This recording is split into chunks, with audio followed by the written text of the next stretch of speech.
आइए देखते हैं अपना क्वेश्चन नंबर 9 क्या कह रहे हो आपसे। द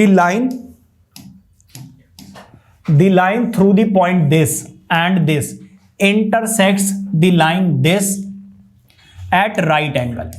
ठीक है भाई, तो यहां पर देखो 2 पॉइंट्स दिए हुए हैं, तो 2 पॉइंट फॉर्म से आप इक्वेशन ऑफ लाइन निकाल सकते हो। और इसका आपको दे दिया है कि लाइन इसके परपेंडिकुलर है, तो इसका स्लोप निकालो और उसका स्लोप निकालो। दोनों स्लोप का प्रोडक्ट क्या होगा, -1 के इक्वल आएगा। तो उसकी मदद से आप h की वैल्यू निकाल सकते हो। वो क्या कह रहे हैं, find the value of h। क्या कॉन्सेप्ट समझ में आ गया, क्या करना है। सबसे पहले तो आप क्या कीजिए, लेट, क्या लेट करोगे, x1 is equal to h and y1 is equal to 3। x2 की वैल्यू कितनी, 4 एंड y2 की वैल्यू कितनी, 1। ठीक है भाई, यूजिंग कौन सी, using 2 point form. 2 point form भाई क्या कहती है, 2 पॉइंट फॉर्म जो है चिल्ला चिल्ला के ये कहती है क्या, कि y minus y1 is equal to y2 minus y1 over x2 minus x1 bracket में x माइनस x1। किसी बच्चे को कोई दिक्कत, भाई y को ऐसे ही छोड़ दो। y1 की वैल्यू कितनी है, y1 की वैल्यू है 3, y2 की वैल्यू कितनी है 1 माइनस y1 की वैल्यू कितनी है 3, x2 की वैल्यू कितनी है 4 माइनस x1 की वैल्यू h, और ये x माइनस x1 और x1 की वैल्यू कितनी है भाई h। किसी बच्चे को कोई दिक्कत। अब जरा देखो, हमें y को इधर ही छोड़ना है, सब कुछ उधर लेकर जाना है वैसे भी। ठीक है भाई, तो यहां पे क्या करोगे, यहां पर आ रहा है -2 ओवर 4 माइनस h, और यहां पे क्या आ जाएगा x माइनस, देखो h, चलो लिख देते हैं एक बार, और प्लस में क्या आ जाएगा 3।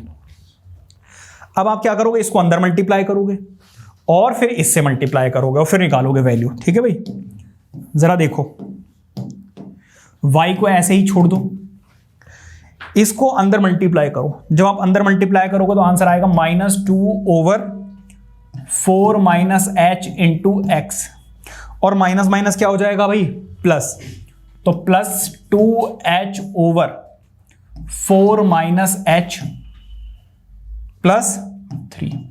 अब देखो ये पूरी क्या है, कांस्टेंट वैल्यू है, इसकी हमें जरूरत शायद ना पड़े। ठीक है, हम क्या करने वाले हैं, यहां पे करेंगे let slope of this line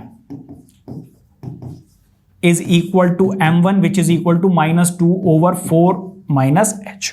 ठीक है भाई, नाउ अब ये वाली लाइन उठा लो भाई, इसको उधर लेकर जाओ, तो 7x minus 19 is equal to 9y आ जाएगा या नहीं आ जाएगा, बताओ जरा। अब ये 9 मल्टीप्लाई हो रहा है, इधर जाकर क्या हो जाएगा डिवाइड। किसी बच्चे को कोई दिक्कत। अब अगर इसमें मैं घुमा के लिखूंगा तो भाई जो x का कोफिशिएंट है वही तो स्लोप होता है, क्या घुमा के लिख करने की जरूरत है, नहीं। लेट करेंगे slope of this line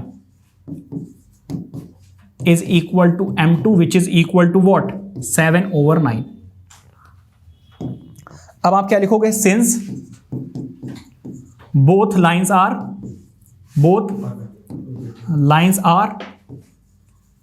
perpendicular। अगर दोनों लाइंस क्या हैं, परपेंडिकुलर है, तो इनका स्लोप का प्रोडक्ट क्या आएगा, -1 के इक्वल आएगा। इसका मतलब यह है, इसका मतलब यह है कि m1 इंटू m2 की वैल्यू क्या आने वाली है, -1 के इक्वल आने वाली।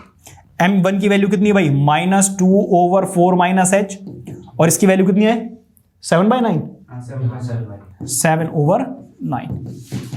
अब क्या करोगे भाई, देखो इधर, इसको इससे मल्टीप्लाई करोगे तो कितना आ जाएगा, -14, इसको इससे करोगे तो 9 4 जा कितना होता है 36, इसको इससे मल्टीप्लाई करोगे कितना आ जाएगा 9h, और यहां पे कितना माइनस से माइनस देखो क्या हो गया, कैंसिल आउट।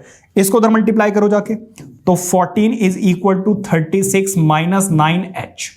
यहां तक किसी बच्चे को कोई दिक्कत। इस 9h को इधर ले आओ, 36 ये प्लस में है, उधर जाकर क्या हो जाएगा माइनस। कितना बच्चा, देखो यहां पे कितना आएगा 2, और यहां पे कितना बचेगा तो h की वैल्यू कितनी आ रही है 22/9। क्या बात समझ में आ रही है? हमसे पूछा क्या, the line through this find the value of h। क्या बात समझ में आ रही है? इस तरीके से आप कॉन्सेप्ट्स यूज करके, मैंने आपको बताया था ये बहुत छोटा सा कॉन्सेप्ट है बट कई सारे क्वेश्चंस में यूज होगा। कौन सा? परपेंडिकुलर लाइन वाला। ठीक है, नोट कीजिए।